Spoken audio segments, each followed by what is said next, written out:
Saya bagi 680 mukena. Lah ini kalau ini lokalisasi ini. Saya perwakilan anak-anak official, saya minta datang untuk membagi 680 mukena kepada mbak-mbak penjual kroto. Itu. Wow.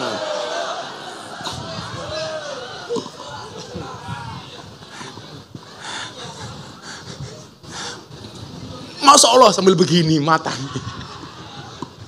Saya kemarin bagi Gus 680 mukena untuk para PSK di Pasuruan. Dan ternyata betul-betul manfaat. Karena Ramadan mereka nggak pulang, tetap bekerja. Maka kemudian para aparat di situ membuat peraturan boleh bekerja setelah melaksanakan sholat taraweh. Jadi akhirnya mereka melaksanakan sholat taraweh berjamaah sebelum jualan kroto. Saya telepon, saya iseng lah telepon. Dok, kalian nggak pulang? Enggak bah, kita tetap bekerja untuk ngasih THR bapak ibu di rumah. Dapat duit, alhamdulillah dapat bah. Kok bisa? Iya berkah Ramadan. Cangkeme aku. Mau temen ya.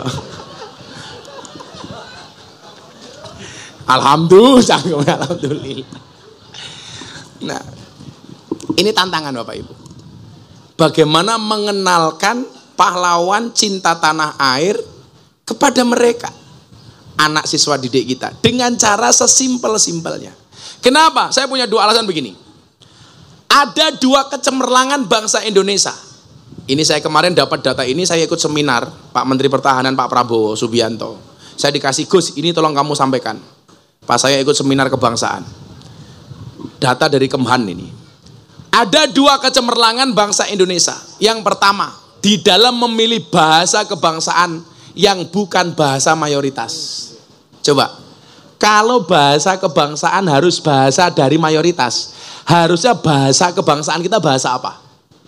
Jawa, Pak. Paling banyak kan? Ya kan? Ternyata mbah-mbah kita dulu tidak memilih bahasa yang mayoritas. Kalau yang digunakan bahasa mayoritas, orang Subang dituntut untuk bisa bahasa Jawa. Yang lucu Suriname, Pak. Saya itu berapa kali dapat undangan pengajian di Suriname, tapi saya belum berani datang. Jauhnya minta ampun, Pak. Sini Belanda itu sudah 18 jam, dari Belanda ke Suriname masih 18 jam. Jadi penerbangannya 36 jam. Saya bayangke di pesawat 36 jam, lak tepos bokong inyong. Saya dulu sering diajak sama almarhum Mas Didi Kempot. Maestro almarhum Didi Kempot itu di sana sangat-sangat diidolakan. Terus mereka bilang, bah, apa ditunggu tuh di Suriname? Mereka masih ada selamatan, Pak. Mereka sholatnya tidak menghadap kiblat, tapi menghadap ke barat. Karena mbahnya di Jawa dulu sholatnya menghadap ke barat. Mereka masih ada tahlilan kayak kita macam-macam. Suriname itu luar biasa, Jawa banget. Dan ternyata mbah kita tidak memilih bahasa kebangsaan bukan bahasa yang mayoritas. Kenapa? Kemudian itu diimplementasikan dalam Sumpah Pemuda.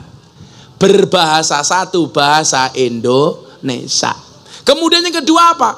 Founding Fathers berhasil merumuskan Pancasila sebagai falsafah dan dasar negara yang melandaskan bahwa bangsa Indonesia adalah bangsa yang mengakui dan menghormati kebinekaan. Yang bangsa majemuk yang terdiri dari menghormati semua suku. Jawa menghormati Sunda. Sunda menghormati Jawa. Ini saja yang di sini, mohon maaf saya Jawa, jenengan Sunda Pak. Sunda ini ngapak. Ngapakiyun. Ngapakiyah. Saya dulu ngaji pertama di rumahnya bapaknya Mas Haryo, almarhum Ki Ento Susmono, dalang paling terkenal se-Indonesia. Itu Pak Andos. Itu saya ditawari ngerokok, padahal saya tidak merokok. Ditawari ngerokok pakai bahasa ngapak, orang kepenak Pak. Pak Kiai kisuk-kisuk ngobori cocot kayak gini. Cocotnya siapa ya? Itu ini ngapak. Ini aja udah beda, Sunda, Jawa, ngapak. Dengan segala keindahannya. Jawa dengan ngapak, bedanya apa? O sama A. Jawa sego, ngapak sega. Jawa boto, ngapak bata. Jawa loro, ngapak lara. Apa maning yuk? Koco, kaca. Semongko, semangka. Kandal, apa kayaknya orang langka. Iya, nggak diteruskan gitu loh. Begitu masuk Sunda, beda lagi kan bahasanya? Beda. Nah, kaditu, kadunya, tai meduduk dinyaknya gitu. Nggak ada F, adanya P. Bola poli. Nggak bisa fabi ayyi ala irabbikum atukadim, nggak bisa fabi ayyi ala irabbikum atukadim. Sunda. Makanannya pun juga beda, Pak. Jogja manis, Ngapak gurih, Sunda asin pedes. Ini dari segi itu saja sudah berbeda. Yang lucu ada orang Ngapak masuk kampungnya orang Sunda. Begitu masuk kampungnya orang Sunda nginjak kotoran. Orang Ngapak teriak, "Tai ini siapa kie?" Dijawab sama orang Sunda, "Iya mah taina urang." Nah, mulai terjadi konflik. Karena orang menurut orang Ngapak sama orang Sunda beda. Urang menurut orang Ngapak itu udang, menurut orang Sunda saya orang. Akhirnya, "Taina siapa kie?" Dijawab sama orang, "Iya mah taina urang." Orang Ngapak langsung teriak, "Inyong ra percaya. Masak taine urang gedene sekiye."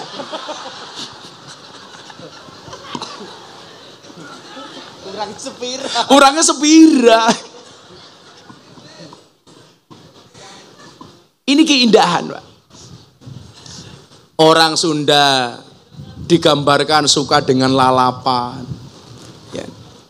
Orang Jogja kalau makan suka manis-manisan. Sehingga apa? Pancasila ini menjadi jaminan menghormati semua suku, menghormati semua ras, menghormati semua agama. Makanya lumrah kalau dulu orang Kalimantan marah gara-gara ketika ibu kota dipindah ke Kalimantan, ada orang mengatakan kenapa ibu kota dipindah ke tempat buangan setan demit jin iblis. Orang Kalimantan tersinggung, Pak. Kenapa? Karena mereka merasa kearifannya tidak dihormati. Marah mereka, dilaporkan polisi, di penjara. Kalau saya ditanya, apa pendapat Gus Miftah ibu kota dipindah ke Kalimantan? Saya jawab, nggak ada masalah ibu kota dipindah ke Kalimantan, asalkan kamu tidak kembali ke hati mantan. Iya. Selebeu. Makanya bapak guru, kalau ada anak keluar dari sekolah namanya alumni. Makanya kalau kamu punya mantan, jangan kamu panggil mantan, alumni, ya. Supaya bisa reuni. Iya. Jadi orang-orang yang nggak bisa move on itu. Move on itu pilihan. Gagal move on cobaan. Pura-pura move on pencitraan. Anda tahu kenapa move on itu berat? Karena dari SD sampai perguruan tinggi yang dipelajari hanya mengingat dan menghafal, bukan melupakan. Iya, iya. Makanya ingat, jangan pernah mengulangi kesalahan yang sama. Kenapa? Karena masih banyak kesalahan lain yang harus kita coba. Kalau saya dulu nggak punya mantan, Pak, karena saya nggak pacaran. Karena nggak ada yang mau dengan saya, mau saya miskin banget. Loh, orang sukses itu harus miskin dulu, Pak. Saya dulu nggak mau cewek kuliah mau sama saya, karena saya paling miskin satu kelas. Saya baju itu seminggu belum tuh bisa ganti, Pak, karena saya nggak punya apa-apa. Maka saya bilang, saya dulu jomblo bukan karena saya nggak laku, tapi karena memang nggak ada yang mau. Semangat kamu pejuang-pejuang jomblo itu. Sejomblo-jomblonya kalian pasti akan berakhir.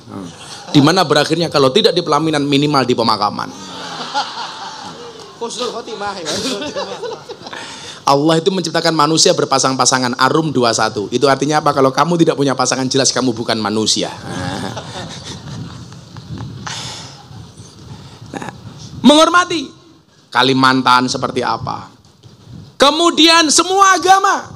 Kemarin ada survei 7 kiai Indonesia yang paling dihormati sama orang Nasrani. Survei itu dilakukan di Sulawesi Selatan, Sumatera Utara, dan lain sebagainya. Ada 7 nama yang paling dihormati sama orang Nasrani. 1, almarhum Kiai Haji Abdurrahman Wahid, nggak terbantahkan. Bapak bangsa, Gus Dur. Di Indonesia itu orang yang matanya tidak bisa melihat, hatinya terang cuma 2. 1 Gus Dur, nomor 2 si buta dari gua hantu. Orang yang didolimi di Orde Baru tapi jadi presiden. Saya kemarin bilang di Tambak Beras sama kiai-kiai. Dulu Gus Dur rapat dicurigai sama Orde Baru, diawasi sama Intel. Gus Dur tahu kalau rapatnya diawasi Intel. Akhirnya Gus Dur bilang, "Alan, Natakallam bil ghatil arabiyah. Kita sekarang ngomongnya pakai bahasa Arab saja. Intelnya pusing Pak, pergi. Begitu sampai kantor, intelnya ditanya sama komandannya. Hei Intel, apa tadi hasil rapatnya Gus Dur? Oh aman komandan. Gus Dur dan para kiai hanya saling mendoakan.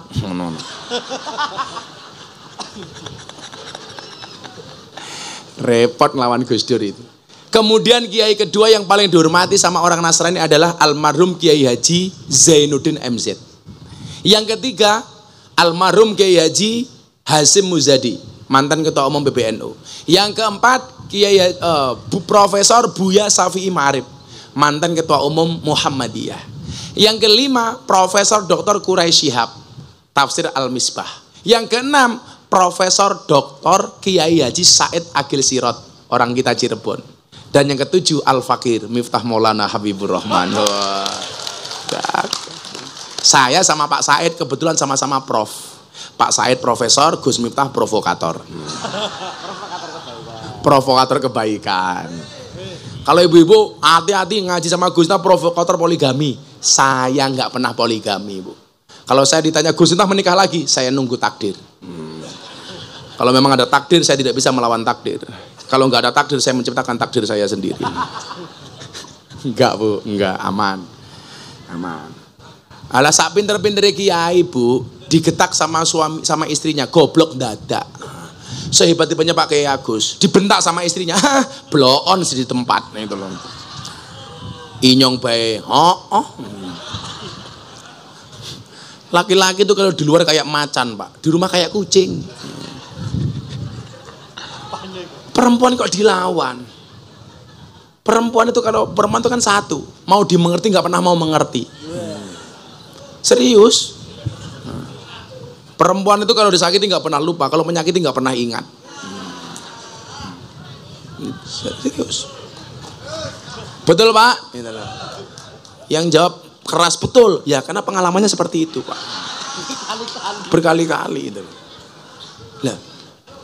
Sak gagah-gagahe Sambo, dia eksekusi mati gara-gara dibohongi sama istri kok. Ayah gue piye. Betul enggak? Maka jangan remehkan perempuan. Perempuan itu suci seperti sajadah Pak, karena di atasnya lah laki-laki bisa beribadah. Maka bagi laki-laki semakin banyak sajadah semakin bagus.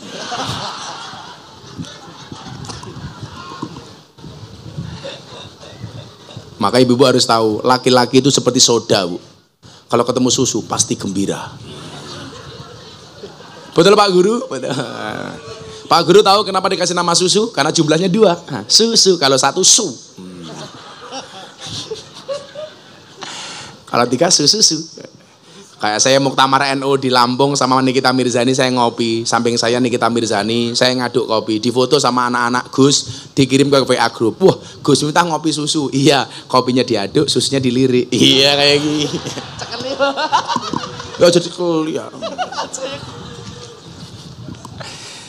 Pancasila mengajarkan kepada kita menghormati semua suku. Ya ada Sunda, Jawa. Saya mau tanya adik-adik, Anda tahu ada berapa suku bangsa di Indonesia? 1.700 lebih suku bangsa. Ada berapa bahasa? 739 bahasa. Ada berapa pulau? 17.000 pulau. Ada berapa agama? 6. Ini semuanya diakui oleh Pancasila. Semua bahasa daerah, termasuk Sunda, Jawa dan lain sebagainya. Aing kabogosia itu benar. Benar. Itu apa artinya? Saya pacar kamu. Oh, saya pacar kamu. Kamu bukan kamu, nggak mau aku. Kan kamu cowok. So, saya pacar kamu.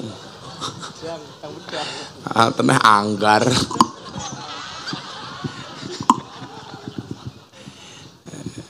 Kalau bahasa pisuan yang paling kasar di Sunda itu apa? Bleguk siak gitu. Ya. Kalau Surabaya kan dancok gitu. Kalau Jogja bajigur gitu loh. Kalau ngapak apa ya? Bangset. Bangsat. Bangset. Oh bangset. Itu artinya apa? Bangsat. Oh bangset. Kalau di Madura patek celeng. Asu ireng gitu. Kalau di Lampung kampuang, anjing. Makanya dulu ada kan di Malang ada ustadz yang mengusulkan sholat 2 bahasa. Yang tua-tua masih ingat ini. Jadi dia usul namanya Muhammad Yusman Roy. Panggilannya Gus Roy. Dia pengen Sholat itu dua bahasa, Pak. Bahasa Arab dan bahasa yang dipahami. Jadi kalau orang Jogja, Allahu Akbar, Allah niku ageng. Orang Surabaya, Allahu Akbar, Allah niku gede banget. Orang Ngapak, Allah gede banget kayak gue. Begitu masuk ke Subang, Allahu Akbar, Allah teh ageng. Langsung Allah bilang, Allah kok dibilang teh. Itu diharamkan. Kenapa? Karena tidak sesuai dengan kaidah sallu kama ra'aitumuni usolli. Nah, maka Bapak Ibu, pemahaman seperti ini hendaknya kita sampaikan kepada siswa didik kita, Gus, supaya lebih menghargai kebinekaan, menghargai perbedaan, tahu dengan sejarahnya, paham dengan Pancasilanya, apal dengan nama-nama pahlawannya. Kalau itu yang kita lakukan, insya Allah masa depan bangsa Indonesia baik-baik saja. Amin Allahumma amin. Saatnya sesi tanya jawab. Silakan Anda bertanya, saya menjawab. Satu pertanyaan saya kasih 300.000. Wah. Ya. Oh, mic-nya Haryo mati. Ditunjuk ya, angkat tangan. Oke. Dua cewek, dua cowok. Dua cewek, dua cowok. Baik, untuk yang berani maju angkat tangan. Dua cowok, dua cewek. Siswa Pak, siswa. Ini diutamakan santri bukan sontrot ya. Dua cowok, ayo. Cowok dua, ngacung. Yang berani maju. Ayo Mbak, satu. Siswa. Yang belakang, siswa. Satu. Ayo dek, cewek. Cewek, siswi, santriwati. Kalau nggak ada santri putri ya janda nggak apa-apa. Mas, yang cewek duduk sini Mas. Nah, duduk sini Mas. Yang cewek santriwati, maju Mbak, satu. Kurang satu ceweknya. kocok selokan. Santriwati tuan nemen. Anak temen ya. Santriwati satu lagi. Ayo Mbak. Kurang satu santriwatinya. Ayo santri putri. Ah, Bu Ade diantar Bu Ade. Iya. Ayo ini dulu yuk yang dari sini. Ini yuk yang sudah. Sip. Oke. Kasih mic. Masa dulu ini yang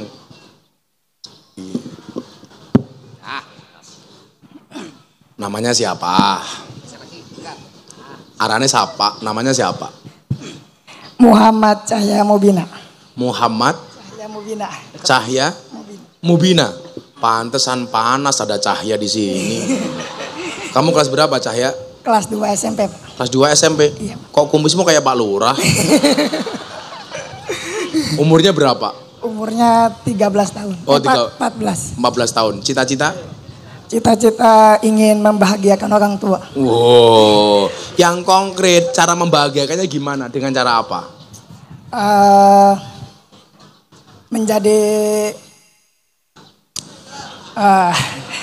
ya menjadi insya Allah menjadi Agak dikit mic-nya. menjadi kiai atau ustadz. Wow, menjadi kiai atau ustadz. Idolamu ustadz siapa? Gus Samsudin. Tenan. Idola pesantren apa luar? Terserah. Kalau luar Ustadz Abdul Somad. Wah, keren. Kalau dalam Pak Kiai siapa? Kalau dalam pakai Kiai Haji Lukmanul Hakim. Lukmanul Hakim. Kalau gurumu siapa yang kamu idolakan? Nggak ada. Oh siapa? Kalau guru siapa? Bu siapa? Haji Abdul Munir. Oh, Haji Abdul Munir. Muin. Orangnya yang mana? Orang yang mana? Oh, itu pasti kamu disuap kamu sama Pak Haji Abdul Muin. Gak apa. Pertanyaannya apa? Kamu panggilnya Cahya, Ahmad apa Mubina? Cahya. Oh, Cahya. Cahya bahasa Arabnya apa? Cahya bahasa Arabnya. Bahasa Arabnya apa? Cahaya bahasa Arabnya apa? Oh, Nur. No. Ya, kalau bahasa Subangnya ngorok apa? Ngupil. Ya, bagus. Oh belum. Kamu kalau pengen jadi ustadz gak usah besar-besar perutnya. Kayak Gus Miftah gini loh. Cowok itu kalau perutnya besar biasanya burungnya kecil.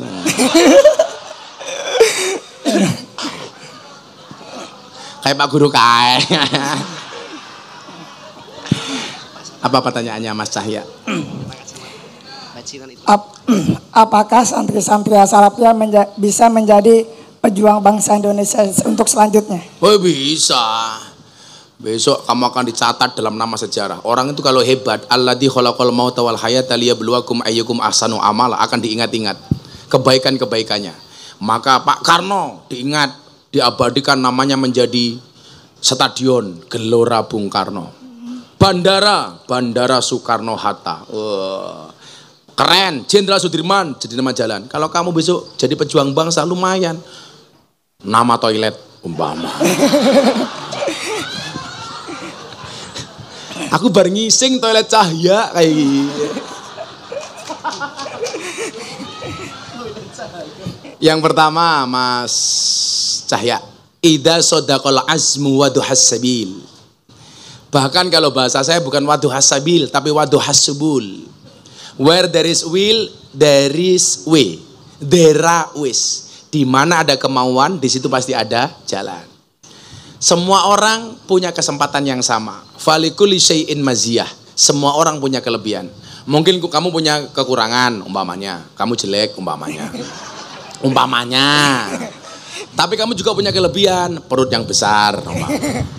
Jadi kita nggak boleh insecure, nggak boleh underestimate, harus percaya diri. Di balik kekurangan pasti ada kelebihan. Setiap kelebihan pasti ada kembalian. Ya kalau ada kelebihan dikembalikan ya. Nah, maka kemudian apa? Harus optimis menatap masa depan. Kamu tahu bedanya orang optimis sama pesimis apa, Le?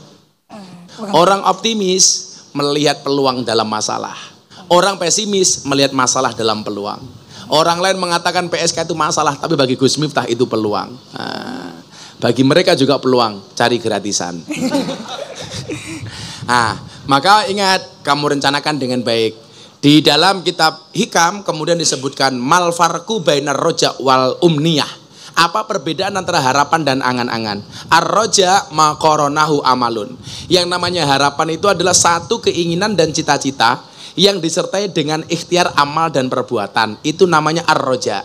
Tapi kalau kamu punya keinginan, punya cita-cita tidak disertai dengan ikhtiar, itu namanya angan-angan. Kamu cita-cita pengen jadi kiai, tapi sekolah nggak pernah masuk, belajar nggak serius, sama guru nggak hormat, tiap hari pekerjaannya tidur. Begitu bangun tidur bikin status WA, akan indah pada waktunya.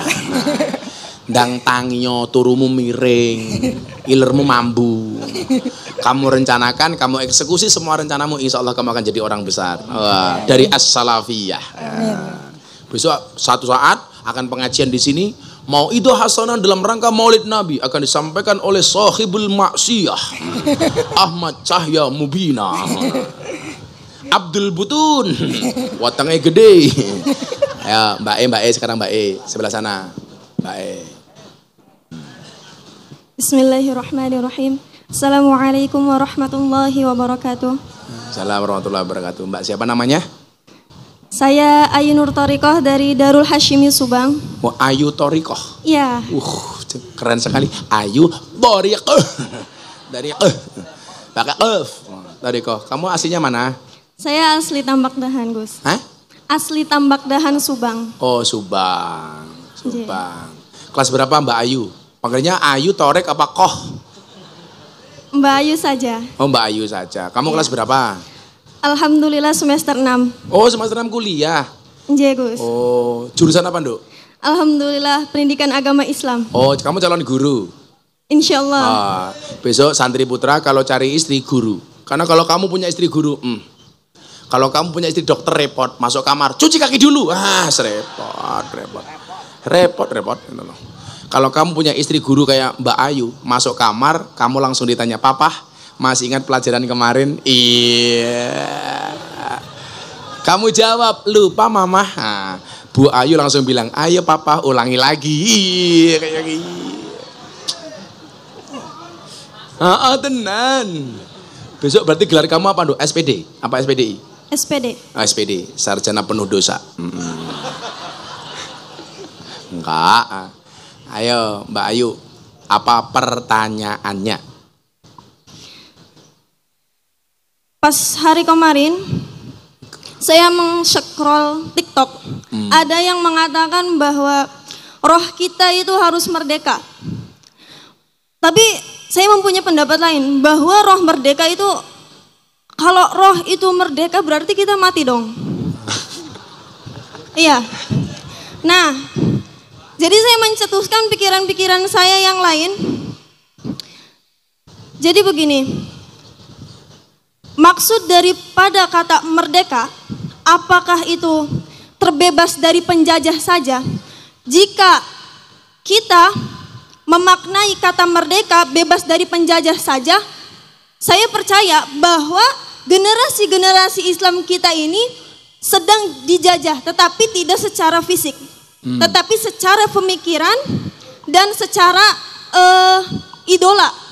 Itu akan menjadi penjajahan tanpa harus bersenjata. Senjata yang paling ampuh itulah HP. Nah, jadi pertanyaan saya begini, Gus. Apa sayang? Gimana Beb? Gimana Beb? Saya percaya, Gus, bahwa kata merdeka itu memiliki berbagai macam rahasia. Jika Gus berkenan memiliki anggapan-anggapan dari kata merdeka yang sangat dalam, saya minta untuk diperjelaskan kepada kami semua yang ada di sini bahwa kita tidak boleh satu pandangan saja tentang kata merdeka, Gus. Seperti itu. Sedalam perasaanku padamu ya. Kalau menurut Mbak Ayu, definisi merdeka itu apa? Merdeka itu yang terbebas dari segala yang menghalangi. Contohnya? Contohnya sangat simpel sekali, seperti Indonesia yang ingin merdeka tetapi tidak ada yang menghalangi, seperti penjajah yang ingin menguasai negeri kita ini. Kalau kita ada penghalang nggak? Ya ada toh, 1, 2, 3, 4 matane. Aduh, sorry. Si Cahya, kamu suka Mbak Ayu ya? Sorry, kamu sama Mbak Ayu beda pemikiran. Kamu mikir Mbak Ayu mikir Gus Miftah.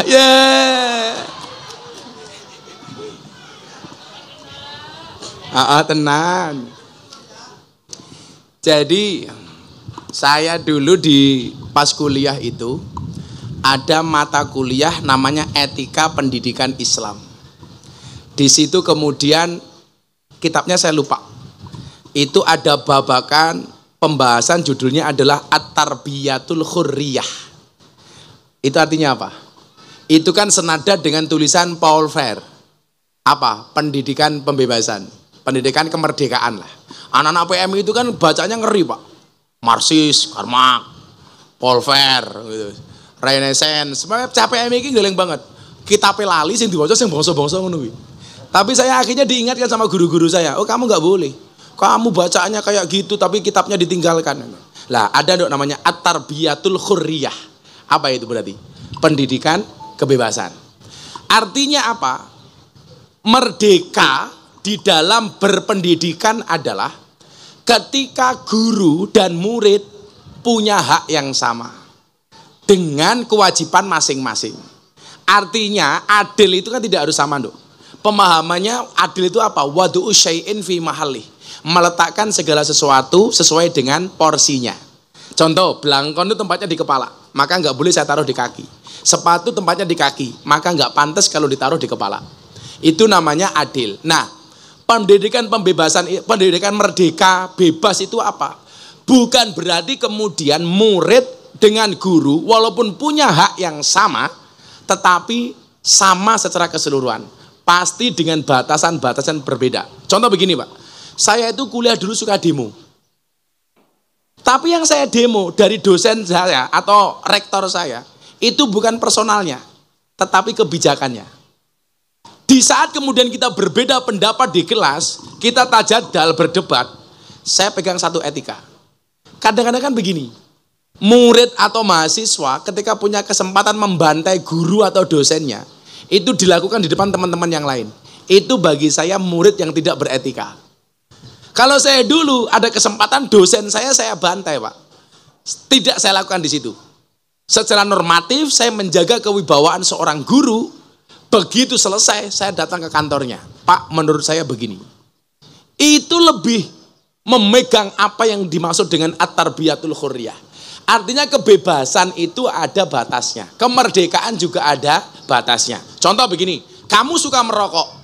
Begitu di ruangan ada tulisan no smoking. Kemerdekaan kita dibatasi apa enggak? Dibatasi dengan peraturan itu. Maka enggak ada, Dok. Merdeka yang mutlak itu enggak ada.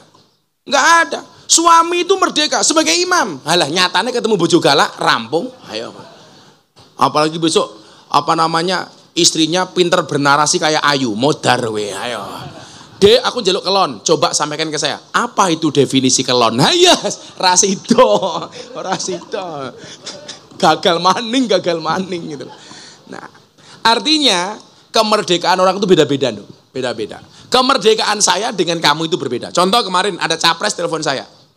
Gus, tolong saya dibantu. Pencapresan saya di tahun 2024. Saya nanti minta jadi menteri agama. Saya bilang, oh saya nggak mau Pak.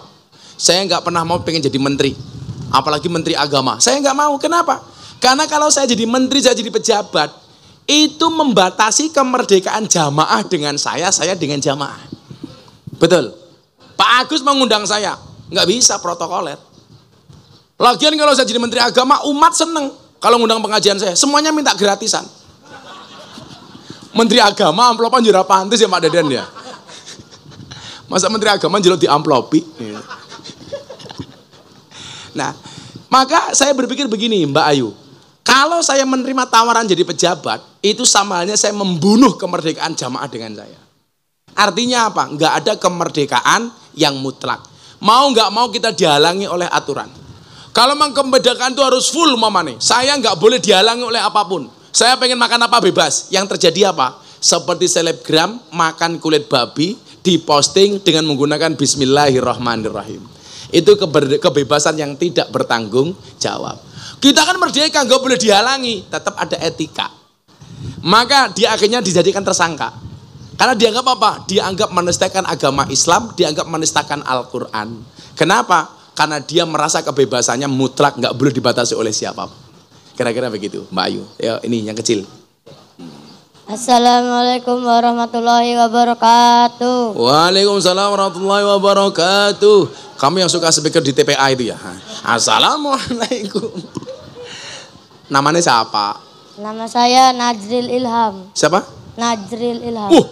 Ariel Peter Pan. Ngeri. Luar biasa. Kalau itu Najril Ilham itu Ariel Noah. Kalau ini jelas Ariel Sepur. Orel ya. Kamu kelas berapa, Mas? Kelas 1. Nazril apa Irham? Najril. Nazril. Kelas berapa? Kelas 1 SMP. Di mana? Di As-Salafiyah. Umurmu berapa? 13. 13. Kok pada karo iki?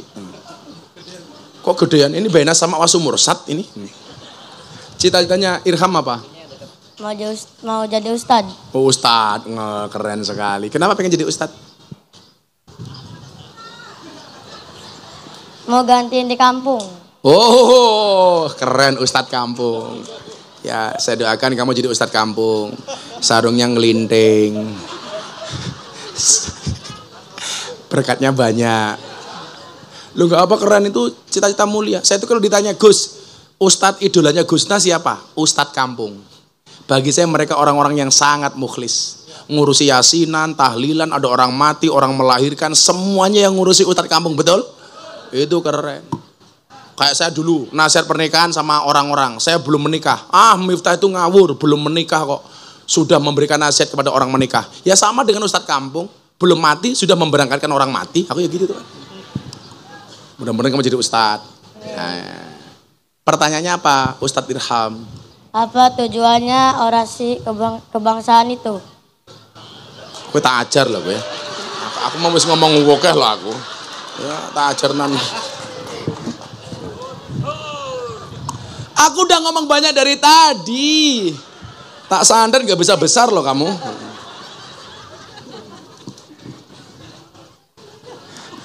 Keting aku. Ini kayak kemarin Ramadan, ada orang tanya saya, Gus, apa hukumnya di siang hari bulan Ramadan, kumur-kumur dengan kuah bakso?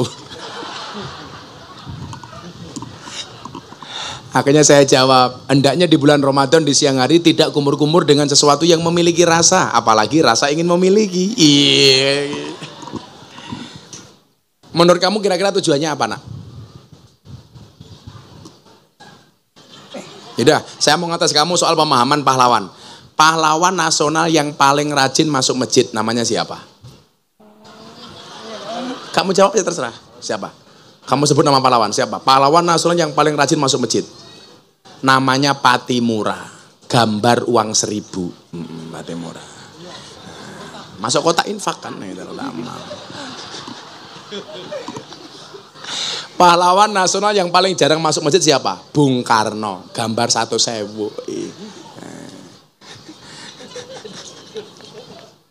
Kira-kira tujuan orasi kebangsaan apa menurut Irham? Kamu jawab. Melestarikan budaya. Budayamu apa? Indonesia. Indonesia. Budayanya apa orang Indonesia itu?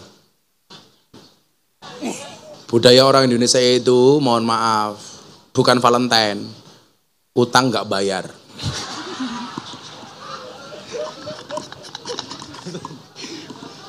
Orang bilang, Valentine itu bukan budaya bangsa Indonesia.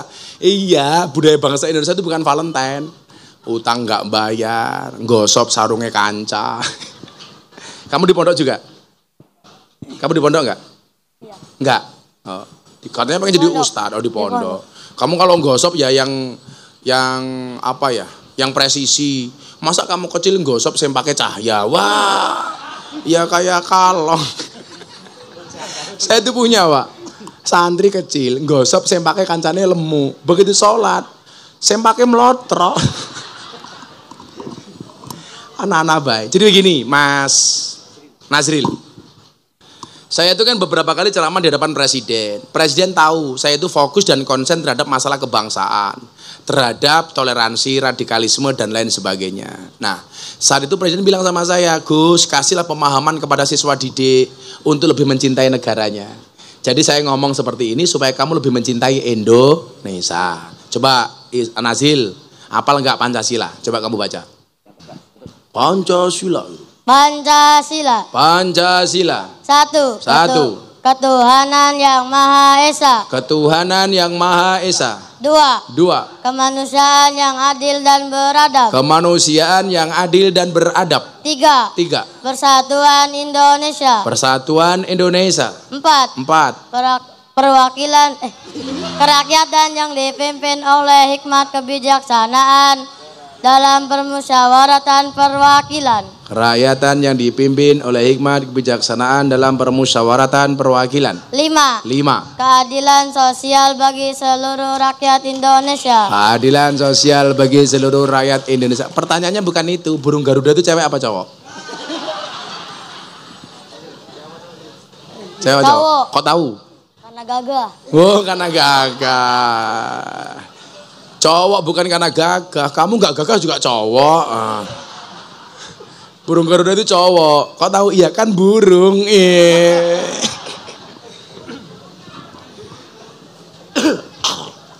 Sehingga dengan pemahaman seperti ini, Mas Nazril, kamu masih terus bisa mengingat Pancasilamu, undang-undang dasarmu. Kamu masih menghormati siapa pemimpinmu. Itulah tujuan kenapa diadakan orasi kebangsaan. Tepuk tangan untuk Nazril. Ya, selanjutnya pertanyaan dari calon istrinya Nazril.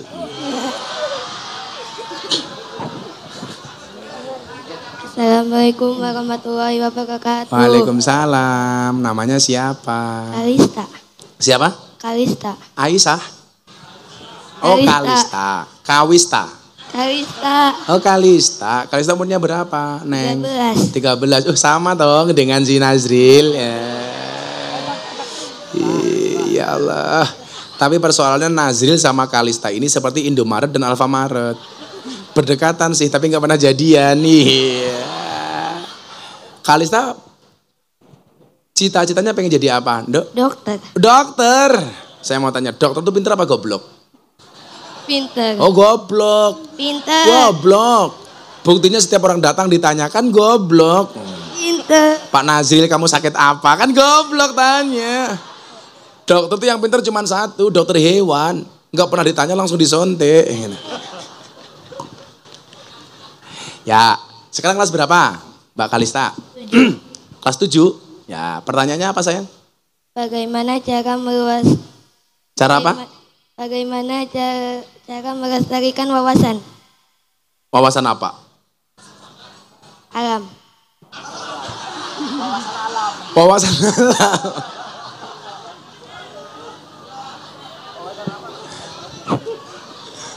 wawasan kebangsaan mungkin. Wawasan. Saya mau tanya sama Kalista.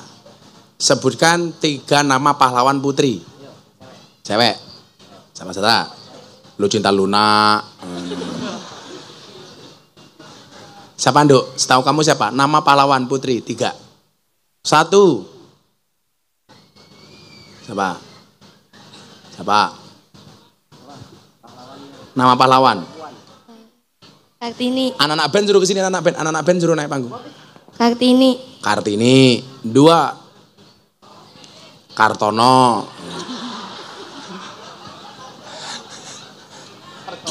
Siapa?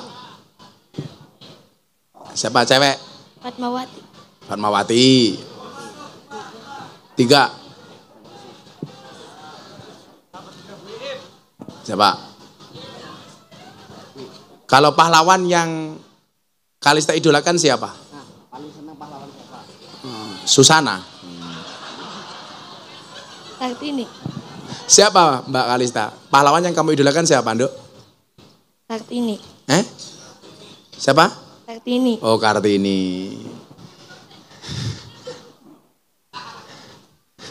Ibu guyu ya. Saya pikir guyu begini karena malu, ternyata enggak, pamer gelang. Lemu temen ya. Bu, kalau ibu dibully dasar gemuk, jawab Bu, sorry saya gemuk karena makan nasi. Daripada kamu kurus makan ati. Iya. Orang gemuk itu kalau foto enggak berani begini, Pak. Tapi miring, set. Khawatir bertukar katon. Ya Allah, sawah kok bokong kabeh ta yuyu.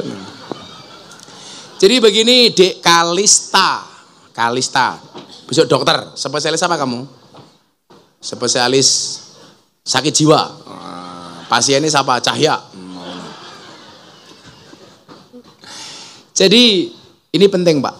Anak-anak kita seperti ini memang harus mendapatkan pengarahan yang benar dari orang yang benar. Karena kaidah Al-Quran mengatakan fas'alu ahla dzikri in kuntum la ta'lamun. Bertanyalah kepada ahli dzikir ketika kamu tidak mengetahui sebuah persoalan. Maka saya bilang, orang yang salah pergaulan itu lebih gampang dinasihati daripada yang salah milih pengajian. Kalau orang sudah mulai menyalahkan, mengkafirkan, menyesatkan, membid'ahkan yang lain, itu susahnya minta ampun dinasihati, Pak. Tapi kalau cuma salah pergaulan, Gus Miftah ahlinya, presiden para pendosa. Orang-orang banyak kita nasihati walaupun dia nakal. Nah, bagaimana? Saya minta sama Kalista 1 saja deh. 1. Coba. Wawasan kebangsaanmu, kamu coba pahami 4 hal saja yang tadi Gus Miftah bilang. 4 pilar tadi apa, Nduk? Pancasila, Bhinneka Tunggal Ika, NKRI, dan Undang-Undang Dasar 1945. Itu dibaca, dipahami. Insya Allah kamu akan jadi warga negara yang baik ya. Masing-masing 300.000.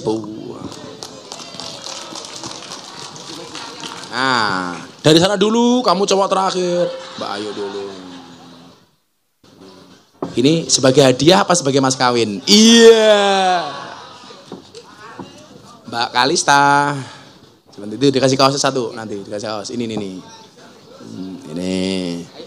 Si sama Maning, si Irha, Nazril, ya pas Cahya uangnya habis.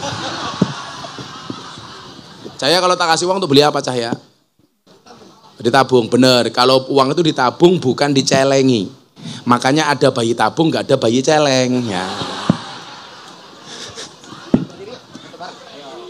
Iya. Diangkat fotonya ada BRI itu. Iku punya sedeng bajunya segini ya. Ini dibuka.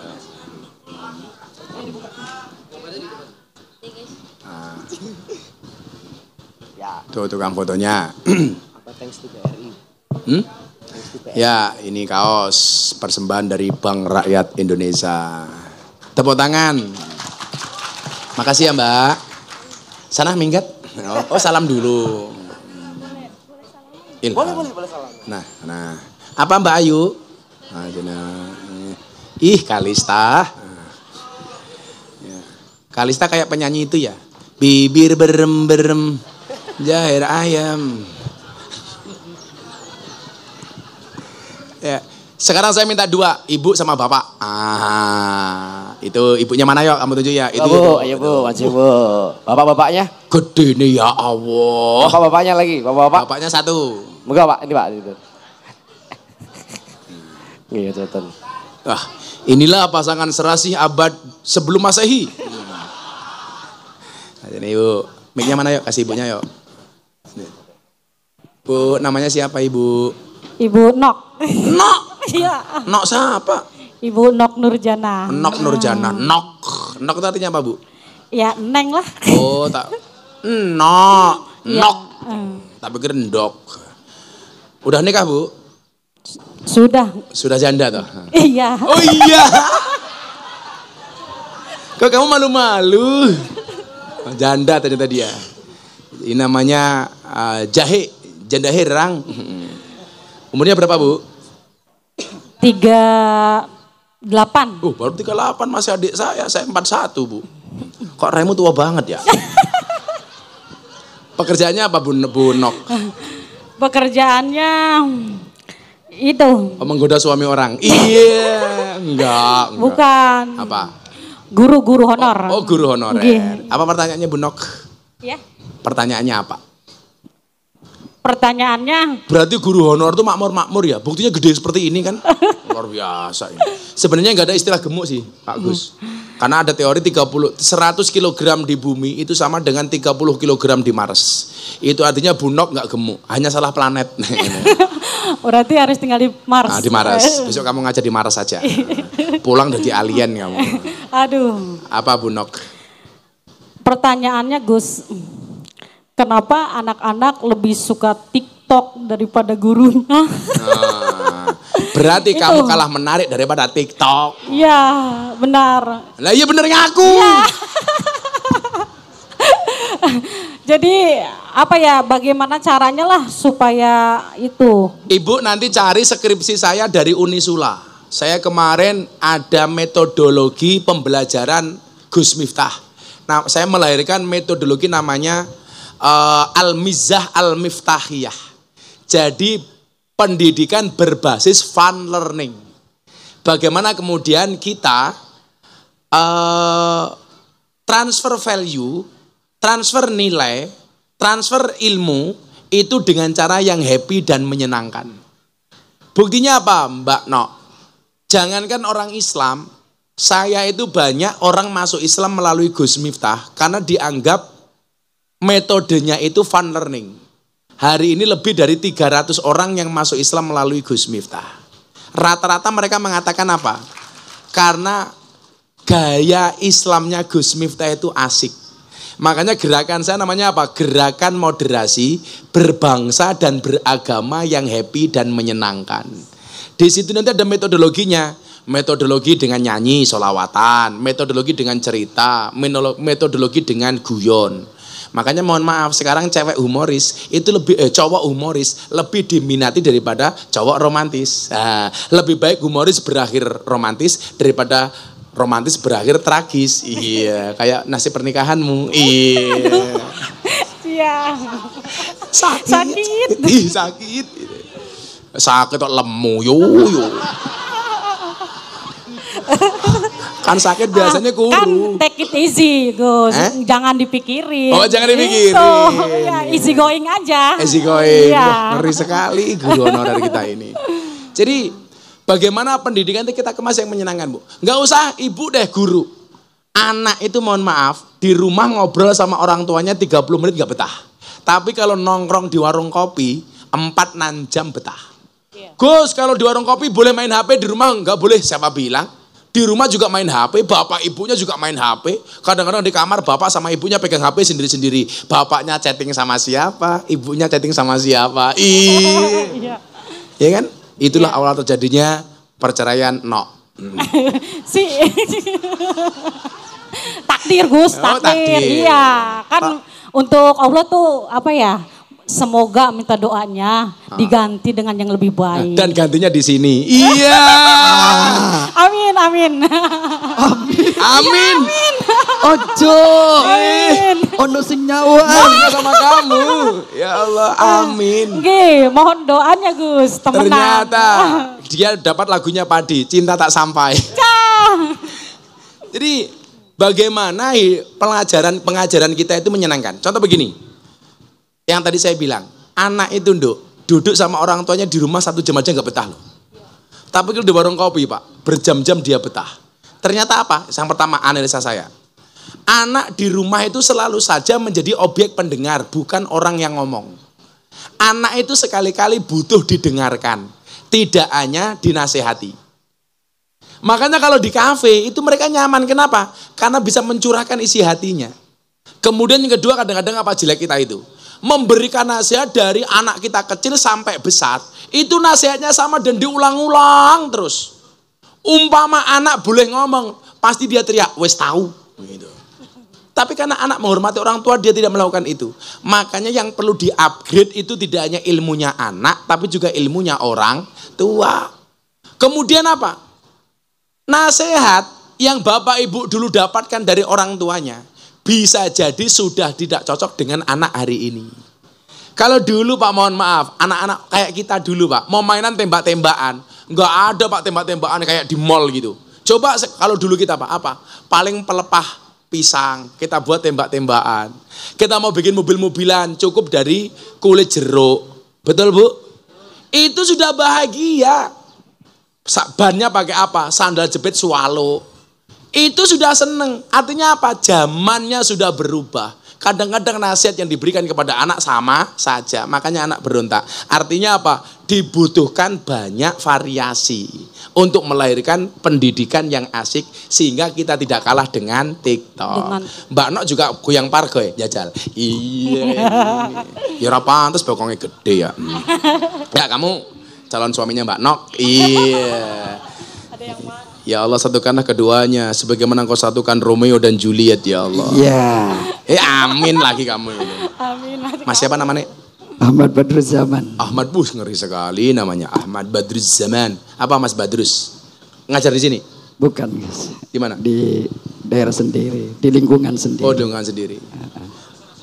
Iya, suaranya serak basah karena grogi dekat sinok. Iya. Santai saja Mbak Nok, kalau jodoh pasti ketemu. Nah, ketemunya di mana? Di pelaminan. Nah, amin. Sebagai apa? Sebagai tamu. Sakitnya hatiku dong. Iya. Kan kamu kayak pohon pisang. Apa tuh? Punya Bila berbuah satu kali. Punya jantung tapi nggak punya hati. Iya. Apa pertanyaannya Mas Badruz Zaman? Iya, ya, bismillahirrahmanirrahim. Assalamualaikum warahmatullahi wabarakatuh. Waalaikumsalam. Yang saya muliakan kepada Bapak Kiai Haji Maulana Habibur Rahman atau Gus Miftah, yang saya tanyakan bagaimana cara menanamkan kiat-kiat yang tepat kepada para murid ataupun para santri untuk senantiasa selalu menghormati ataupun mengagungkan kepada para masyayikhnya atau para gurunya. Terima kasih. Mohon maaf. Wassalamualaikum warahmatullahi wabarakatuh. Waalaikumsalam warahmatullahi wabarakatuh. Saya itu mikir begini ya. Kitab taklim ketika adabul alim wal muta'alim itu seharusnya yang membaca itu murid jangan guru. Sehingga kalau yang membaca guru seolah-olah itu penjajahan kepada murid. Kalau bab hormat kepada guru itu yang membaca murid, ya kan? Sama halnya ketika saya ngaji sama perempuan, jangan sekali-kali membahas kewajiban laki-laki kepada perempuan. Itu begitu pulang pasti istri bilang, "Tupah dengerin pengajian Gus Miftah." Seharusnya apa? Kewajiban istri kepada suami. Kita tuh kebalik-balik Pak. Contoh lagi begini. Kayak kemarin gagal nikah di Jawa Barat gara-gara istrinya minta sertifikat rumah pernikahan itu, Mas Badruz Zaman. Saya mau tanya begini. Hadis yang bunyinya perempuan yang paling baik itu adalah yang paling murah mas kawinnya. Itu seharusnya yang membaca laki-laki apa perempuan? Perempuan, supaya tidak terlalu banyak menuntut kepada laki-laki. Tapi sebaliknya, kalau hadis yang bunyinya Nabi Muhammad menikah dengan Siti Khadijah, mas kawinnya 20 ekor unta. Itu yang membaca laki-laki apa perempuan? Laki-laki, supaya lebih bertanggung jawab kepada istri. Maka saya bilang, istri yang baik itu istri yang siap diajak menderita oleh suaminya, tapi suami yang baik tidak akan pernah mengajak istrinya menderita. Nah, kita itu hari ini dalam pendidikan juga sama. Jangan sampai sebenarnya dalilnya itu bagus, hormat kepada guru, tapi ketika dibacakan oleh guru dikira menindas murid. Maka kewajiban murid untuk membaca itu dan memahaminya supaya hubungan dia dengan guru itu baik-baik saja. Demikian juga sebaliknya gitu loh. Nah, saya itu melihat dakwah di Indonesia itu banyak setak bahkan gagal gara-gara apa? Misdalil. Artinya misdalil apa? Menempatkan dalil tidak sesuai dengan porsinya. Nah, itu perlu kita olah, Mas. Jadi, kalau yang saya bilang, kalau saya sebagai murid, saya baca betul Ta'lim Muta'alim. Saya baca betul itu kitab etika pendidikan Islam itu. Sehingga saya bisa memposisikan guru saya sebaik-baiknya. Karena man akroma aliman fakot akromani, wa man akromani fakot akramallah, wa man akramallah wa maswahul jannah. Itu betul-betul saya pegang. Bagaimana kemudian dulu Imam Syafi'i ketika dia merasa dedel bodoh, dia sowan kepada kiainya namanya Kiai Waqi'. Di situ dia sampaikan syakautu ila waqi'in su'a khifdi. Pak Kiai Waqi', kenapa saya susah menghafal? Fa arsadani ila tarkil ma'asi. Beliau memberikan petunjuk kepadaku untuk meninggalkan kemaksiatan. Fa akhbarani bi anal ilma nurun. Beliau memberikan kabar kepadaku bahwa ilmu itu bercahaya, wa nurullah la yuhdalil asi. Lah, cahaya Allah tidak diberikan kepada orang yang bermaksiat. Kadang-kadang, Mas, kita itu punya anak siswa didik, itu nakal, nggak hormat sama kita, itu banyak faktor. Entah nafkah dari orang tuanya yang tidak benar, entah didikan kita sebagai guru yang salah, dan lain sebagainya. Artinya apa? Dibutuhkan introspeksi dari masing-masing pihak. Sehingga tidak serta-merta menyalahkan seorang anak. Mungkin seperti itu. Yes, makasih. Karena saya harus kembali ke Cirebon ini. Ya wes, rondone 400. Condo. Pak Guru, Mas Badrus 400.